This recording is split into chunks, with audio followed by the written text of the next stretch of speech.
Si longtemps, on a l'impression que vous étiez irréconciliable avec M. Daubresse. Vous reconnaissez quand même que la politique a parfois des choses un petit peu amusantes. Oui, mais en réalité, il y avait un peu de concurrence et au niveau des gens des listes, etc. Tout ceci est assez normal. Moi, je connais Marc-Philippe Daubresse depuis 30 ans. J'ai jamais dit un mot négatif concernant la personne de Marc-Philippe.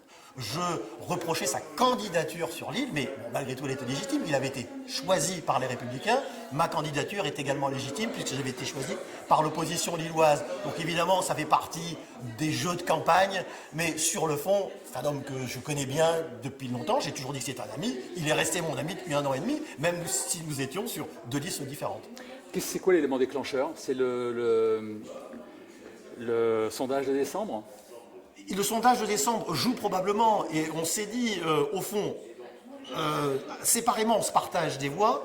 Ensemble, plus l'apport de Valérie Petit, on peut grandir, le collectif peut jouer en notre faveur. Et voilà, donc on s'est rencontrés, on a réfléchi. La question des valeurs est importante. On partage les mêmes valeurs, on se situe à peu près au même niveau sur l'échiquier politique. Et puis il y avait aussi la question du projet. C'était très important, puisque nous, notre projet est arrêté déjà depuis une quinzaine de jours, le sien aussi. Donc on s'est regroupés autour d'une table, on a regardé, on a vu que globalement, sur la majorité des points, nous étions en accord. Mais je dirais que la confrontation de ces 3 projets a aussi permis, quand certaines idées étaient intéressantes sur une liste et pas sur les autres, de pouvoir enrichir ce projet global que nous allons porter pour les Lillois.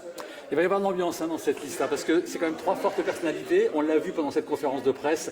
Vous avez du mal à vous passer la parole. C'est compliqué.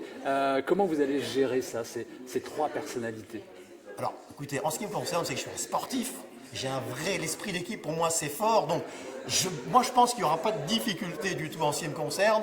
Non, je veux dire, ce matin, évidemment, il y a de nombreux journalistes, on pose des questions aux uns et aux autres, chacun a envie de s'exprimer, c'est tout à fait normal. On va dire que la cohésion, elle va se mettre petit à petit en place, et moi, je n'ai pas du tout d'inquiétude par rapport à ça.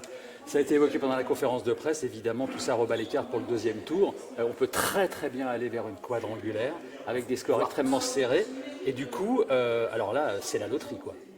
Oui, écoutez, on verra bien au soir du 1er tour, mais moi je ne désespère pas qu'on puisse être même premier. Un scénario à la roubaisienne en 2014 n'est pas impossible, et dans ces cas-là, tout est possible effectivement. Ce qui relance quand même l'intérêt pour cette campagne à Lille. Bien sûr, moi je pense qu'aujourd'hui on est dans une offre nouvelle, que les gens vont nous regarder de façon différente. Je pense que les Lillois seront heureux que les membres de l'opposition, enfin de la droite et du centre se regroupent. J'ai eu ces remarques à plusieurs reprises de la part de gens qui me disaient « mais alors pourquoi vous ne travaillez pas ensemble ?» Ben voilà, c'est fait, on va travailler ensemble et donc proposer cette nouvelle offre à Lille. Merci.